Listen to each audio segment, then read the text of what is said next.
السلام علیکم ورحمۃ اللہ وبرکاتہ۔ رب اشرح لی صدری ویسر لی امری واحلل عقدۃ من لسانی یفقہوا قولی۔ ربنا زدنا علما اللہم فقہنا فی الدین۔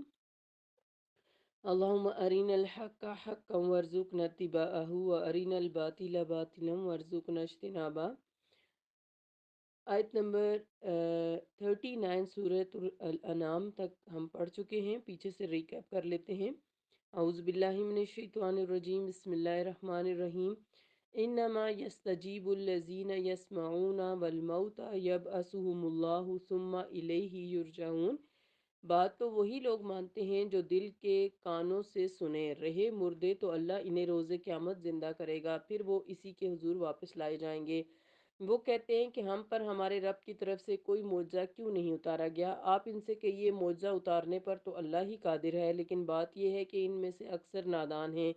زمین میں جتنے بھی چلنے والے جانور ہیں اور جتنے بھی اپنے بازوؤں سے اڑنے والے پرندے ہیں، وہ سب تمہاری طرح کے انواع ہیں۔ ہم نے ان کی بھی تقدیر لکھنے میں کوئی دقیقہ فروغ گزاشت نہیں کیا، یعنی کمی نہیں کی۔ پھر یہ سب اپنے رب کے حضور اکٹھے کیے جائیں گے۔ اور جن لوگوں نے ہماری آیتوں کو جھٹلایا وہ بہرے اور گونگے ہیں، اور جو اندھیروں میں ہیں کہ حق کو دیکھ بھی نہیں سکتے۔ اللہ جسے چاہے اسے گمراہ کرتا ہے اور جس کے متعلق چاہتا ہے اسے راہ راست پر لگا دیتا ہے۔ آج کی آیت نمبر 40۔ قُلْ أَرَأَيْتَكُمْ ان اتاکم عذاب اللہ او اتتکم الساعۃ اغیر اللہ تدعون۔ آپ صلی اللہ علیہ وسلم ان سے کہیے بھلا دیکھو تو اگر تمہیں اللہ کا عذاب آ جائے یا قیامت کی گھڑی آ پہنچے تو اس وقت تم اللہ کے سوا کسی دوسرے کو پکارو گے؟ بولو اگر تم سچے ہو۔ تو ان مشرکین مکہ کو پھر جو ہے وہ سمجھایا جا رہا ہے کہ اگر اللہ کا عذاب آ جائے تو تمہیں اللہ کے علاوہ کوئی بھی نہیں بچا سکتا۔ پھر اس کے بعد آیت نمبر 41۔ بل ایاہ تدعون فیکشف ما تدعون الیہ ان شاء وتنسون ما تشرکون۔ بلکہ اس وقت تم صرف اللہ ہی کو پکارو گے، پھر جس تکلیف کے لیے تم اسے پکارتے ہو اگر وہ چاہے تو اسے دور بھی کر دیتا ہے۔ اس وقت تو جنہیں تم شریک بناتے ہو انہیں بھول ہی جاتے ہو۔ اکرمہ بن ابی جہل کا اسلام لانا اسی سلسلے میں تھا کہ مشرکین مکہ کی عادت تھی کہ مصیبت کے وقت اور بالخصوص جب ان کا جہاز طوفان کی زد میں آ جاتا تو اپنے معبودوں کو پکارنا شروع کر دیتے۔ پھر جب وہ مصیبت نہ ٹلتی اور موت اور سامنے کھڑی نظر آتی تو کہتے کہ اب صرف اللہ ہی کو پکارو، اور ان کی اسی عادت کا ذکر ان آیات میں کیا گیا ہے۔ اور ایک انسان کو ہدایت کی راہ پانے کے لیے یہی بات کافی ہے۔ چنانچہ فتح مکہ کے بعد اکرمہ بن ابو جہل اس خیال سے مکہ سے بھاگ کھڑے ہوئے کہ مفتوحین سے پتہ نہیں کیا سلوک کیا جائے گا۔ ساحل پر پہنچے تو وہاں سے کشتی پر سوار ہو کر حبشہ کی راہ لی۔ راستے میں کشتی طوفان میں گر گئی تو مشرکوں نے اپنی عادت کے مطابق اپنے دیوی دیوتاؤں کو پکارنا شروع کر دیا۔ طوفان بڑھتا ہی گیا، ایسا معلوم ہوتا تھا کہ کشتی ابھی ڈوبی کہ ڈوبی۔ تو اس وقت مشرک کہنے لگے کہ اب صرف اللہ ہی کو پکارو، وہی ہمیں اس مصیبت سے اور موت سے نجات دے سکتا ہے۔ ایسے نازک وقت میں یہ جملہ سن کر اکرمہ کی آنکھیں کھل گئیں۔ وہ سوچنے لگے کہ اگر سمندر میں مصیبت کے وقت اللہ ہی کام آتا ہے تو خشکی میں بھی تو اللہ ہی کام آتا ہے۔ وہ سوچنے لگے کہ 20 سال ہم محمد صلی اللہ علیہ وسلم سے اسی بات پر لڑتے رہے۔ وہ کہتے تھے کہ مصیبت میں کام آنے والا صرف اللہ ہے اور تمہارے معبود تمہارا کچھ بگاڑ سکتے ہیں نہ سنوار سکتے ہیں۔ چنانچہ اس نے عہد کیا کہ اگر آج زندگی بچ گئی تو سیدھا محمد صلی اللہ علیہ وسلم کے پاس جا کر ان کی بیعت کر لوں گا۔ اللہ کا کرنا ہوا کہ طوفان تھم گیا اور کشتی والوں کی زندگیاں بچ گئیں۔ اکرمہ واپس آ گئے اور آ کر اسلام قبول کر لیا اور باقی عمر خدمت اسلام میں صرف کر دی۔ یہ بات صرف اکرمہ رضی اللہ عنہ تک ہی محدود نہیں، بلکہ جب موت سامنے نظر آنے لگتی تو دہریہ قسم کے لوگوں کی زبان پر بھی بے اختیار اللہ کا نام آ جاتا ہے اور اسے فریاد کے طور پر پکارنے لگتے ہیں، جو اس بات کی بین دلیل ہے کہ انسان خواہ کتنی ہی ضد اور ہٹ درمی کرتا رہے، اس کے اندر فطری طور پر حق پرستی کا جذبہ رکھ دیا گیا ہے اور وہ آڑے وقتوں میں بے اختیار کھل کر سامنے آ جاتا ہے۔ تو ہمیں بھی یہی بات ذہن میں رکھنی چاہیے کہ جب ہم کسی مشکل اور پریشانی میں آئیں تو لوگوں کو پکارنے کے بجائے یا لوگوں کے پاس اپنی تکلیف کو دور کرنے کے بجائے اللہ تعالیٰ سے ہمیں جو ہے وہ التجا کرنی چاہیے۔ آیت نمبر 42، وَلَقَدْ أَرْسَلْنَا إِلَىٰ أُمَمٍ مِّن قَبْلِكَ فَأَخَذْنَاهُم بِالْبَأْسَاءِ وَالضَّرَّاءِ لَعَلَّهُمْ يَتَضَرَّعُونَ۔ آپ صلی اللہ علیہ وسلم سے پہلے ہم بہت سی قوموں کی طرف رسول بھیج چکے، پھر جب لوگوں نے نافرمانی کی تو ہم نے انہیں سختی اور تکلیف میں مبتلا کر دیا تاکہ وہ عاجزی سے دعا کریں۔ تو ہر قوم کی طرف انبیاء آئے اور ان کو چھوٹی چھوٹی مشکلات سے بھی آزمایا گیا، بڑی مشکلات سے بھی آزمایا گیا، اور وجہ یہ ہے کہ انسان پر جب مشکل آئے، آزمائش آئے، تو اسے اپنے گناہوں کے بارے میں غور کرنا چاہیے کہ آخر ایسا کون سا گناہ مجھ سے ہوا ہے جس کی وجہ سے مجھے اللہ تعالیٰ نے اس مصیبت سے دوچار کیا ہے، اور پھر انسان کو اپنے گناہوں کی معافی مانگ کر اللہ تعالیٰ سے اس مصیبت کے ٹلنے کا درخواست کرنی چاہیے۔ آیت نمبر 43، فَلَوْلَا إِذْ جَاءَهُمْ بَأْسُنَا تَضَرَّعُوا وَلَكِنْ قَسَتْ قُلُوبُهُمْ وَزَيَّنَ لَهُمُ الشَّيْطَانُ مَا كَانُوا يَعْمَلُونَ۔ پھر جب ان پر ہمارا عذاب آیا تو وہ کیوں نہ گڑ گڑائے، مگر ان کے دل تو اور سخت ہو گئے، اور جو کام وہ کر رہے تھے شیطان نے انہیں وہی کام خوبصورت بنا کر دکھائے۔ یعنی ہونا تو یہ چاہیے تھا کہ جب انسان پر کوئی مصیبت، تنگی، تکلیف آئے تو اسے اپنے گناہوں کو یاد کر کے اللہ سے استغفار کرنا چاہیے، لیکن ایسے لوگ جو ہیں ان کے دل اور سخت ہو جاتے ہیں اور انہیں لگتا ہے کہ وہ جو کچھ کر رہے ہیں وہ بالکل ٹھیک کر رہے ہیں، اور وہ یہ بھی کہتے ہیں کہ یہ تو زمانے کے گرد و پیش ہیں، اور دن جو ہیں وہ اچھے برے آتے رہتے ہیں، اس میں ایسی کوئی بری بات نہیں ہے، اور نہ ہی پھر وہ اپنے گناہوں سے رجوع کرتے ہیں اور نہ اللہ تعالیٰ کی طرف آتے ہیں۔ آیت نمبر 44، فَلَمَّا نَسُوا مَا ذُكِّرُوا بِهِ فَتَحْنَا عَلَيْهِمْ أَبْوَابَ كُلِّ شَيْءٍ حَتَّى إِذَا فَرِحُوا بِمَا أُوتُوا أَخَذْنَاهُمْ بَغْتَةً فَإِذَا هُمْ مُبْلِسُونَ۔ پھر جب انہوں نے وہ نصیحت بھلا دی جو انہیں کی گئی تھی تو ہم نے ان پر خوشحالی کے تمام دروازے کھول دیے، یہاں تک کہ جو کچھ ہم نے انہیں دیا تھا اس میں مگن ہو گئے، تو ہم نے انہیں اچانک پکڑ لیا اور وہ ہر خیر سے مایوس ہو گئے۔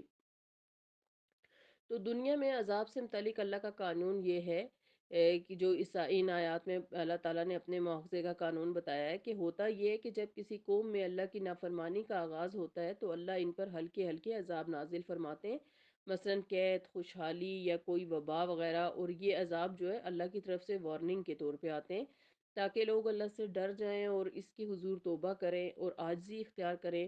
اگر قوم فی الواقعہ خبردار ہو کر اللہ کی طرف متوجہ ہو جائے تو اس سے وہ سختی بھی دور کر دی جاتی ہے اور آئندہ اللہ کی رحمتوں کا نزول شروع ہونے لگتا ہے، اور اگر توبہ نہ کریں اور سرکشی اور نافرمانیوں میں بڑھتے چلے جائیں تو اس پر پھر دوسری طرح کا عذاب ان لوگوں پر آتا ہے، اور وہ یہ کہ عیش و عشرت کی فراوانی جس میں لوگ ایسے مگن ہو جاتے ہیں کہ اللہ کو بالکل ہی بھول جاتے ہیں اور سمجھتے ہیں کہ ہماری تہذیب اور تمدن اور ملکی معیشت میں ترقی ہو رہی ہے، پھر ان پر یکدم ایسا سخت عذاب آتا ہے جو اس قوم کو تہس نہس کر کے صفحہ ہستی سے مٹا دیتا ہے، اور وہ پھر قصہ پارینہ بن جاتے ہیں جیسے کہ پچھلی قوموں کے ساتھ ہوا۔ اگر کسی کو نعمتوں کی فراوانی ہو رہی ہو اللہ تعالیٰ کی نافرمانی کے باوجود، تو اسے مطمئن اور غافل اور خوش نہیں ہو جانا چاہیے، بلکہ یہ بھی اللہ تعالیٰ کا عذاب ہوتا ہے کہ انسان کی نافرمانیوں کے باوجود اس کے اوپر نعمتوں کی کثرت کی جا رہی ہو۔ آیت نمبر 45، فَقُطِعَ دَابِرُ الْقَوْمِ الَّذِينَ ظَلَمُوا وَالْحَمْدُ لِلَّهِ رَبِّ الْعَالَمِينَ۔ اس طرح ان ظالموں کی جڑ کاٹ دی گئی، اور ہر طرح کی تعریف تو اللہ رب العالمین کے لیے ہے جس نے ایسے ظالموں کو نیست و نابود کر دیا۔ یعنی یہ بھی اللہ کا لوگوں پر بہت بڑا احسان ہے کہ وہ ظالموں کو وقتاً فوقتاً نیست و نابود کرتا رہتا ہے تاکہ مظلوم لوگ ان کے ظلم و ستم سے نجات پا کر اپنی زندگی کو آرام اور چین سے گزار سکیں، جنہوں نے ان کی زندگی کو اجیرن کر رکھا تھا۔ آیت نمبر 46، قل ارأیتم ان اخذ اللہ سمعکم و ابصارکم و ختم علی قلوبکم من الہ غیر اللہ یأتیکم بہ انظر کیف نصرف الآیات ثم ہم یصدفون۔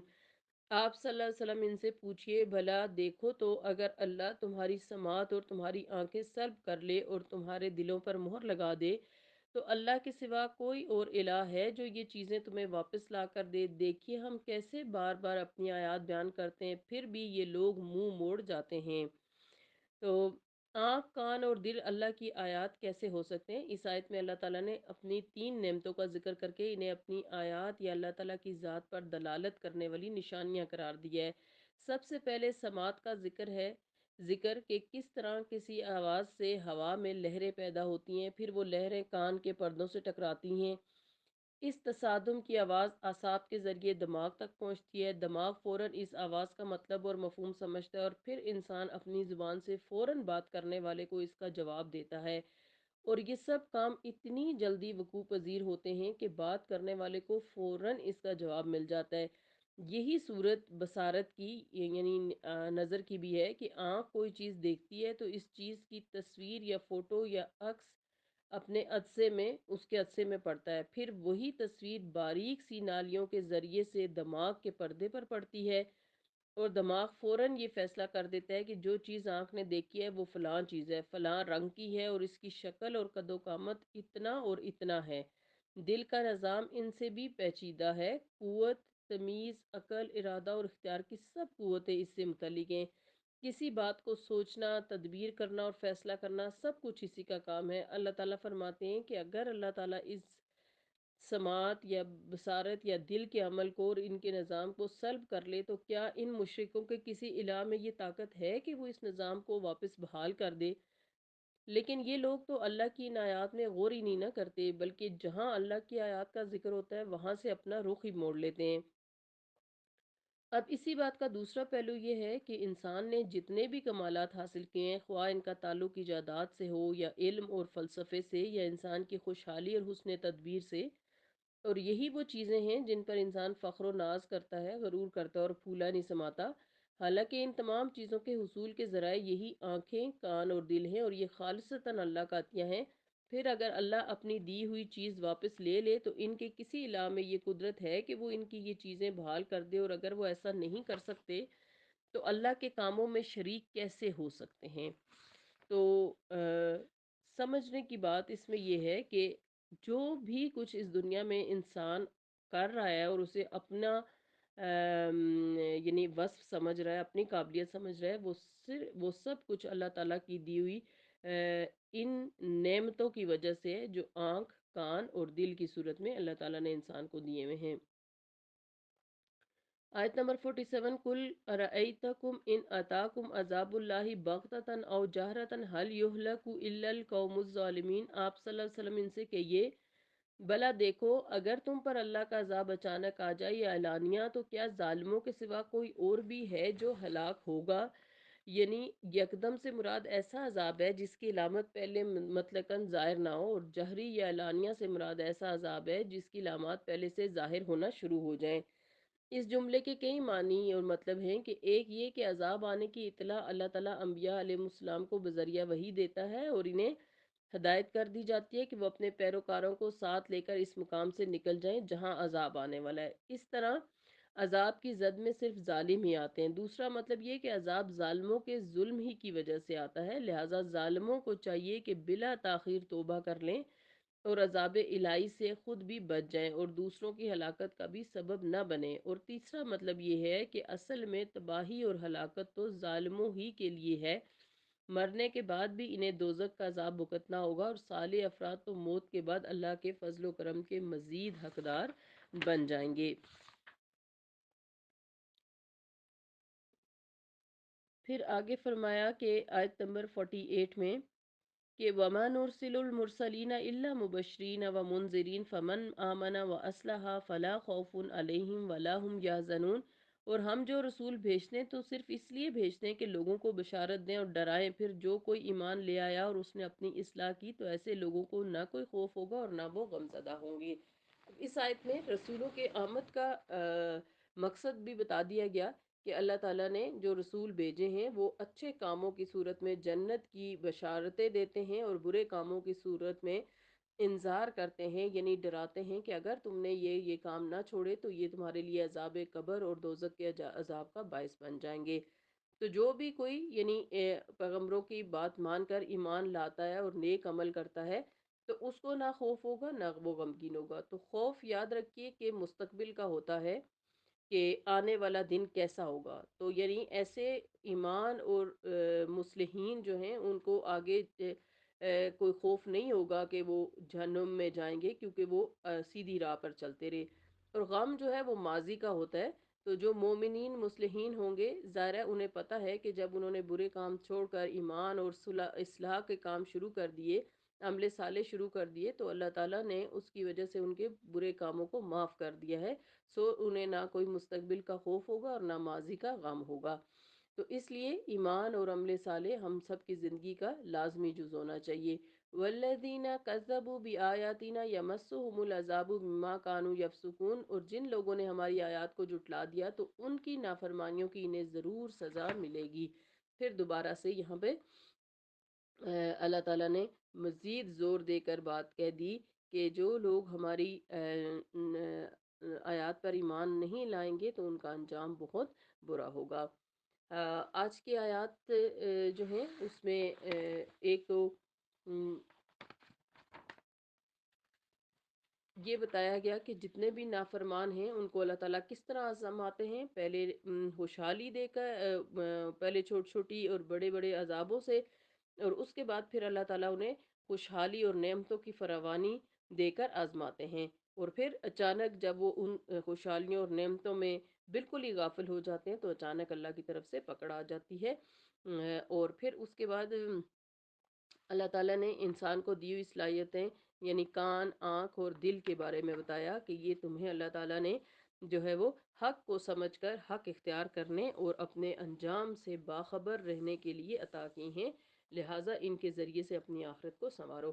اللہ تعالیٰ ہم سب کو اپنے دین کا بہترین علم عطا فرمائے اور اس کے ذریعے سے اپنی دنیا کی زندگی کو سنوارنے کی توفیق عطا فرمائے، تاکہ ہماری دنیا کی زندگی ہماری آخرت کی بہتری کا باعث بن جائے۔ آمین۔ اللہم انا نسألک الحسن الخاتمہ، اللہم ثبت بکلمہ لا الہ الا اللہ عند الموت۔ آمین یا رب العالمین۔ سبحانک اللہم و بحمدک، نشہد ان لا الہ الا انت، نستغفرک و نتوب الیک۔ السلام علیکم ورحمۃ اللہ وبرکاتہ۔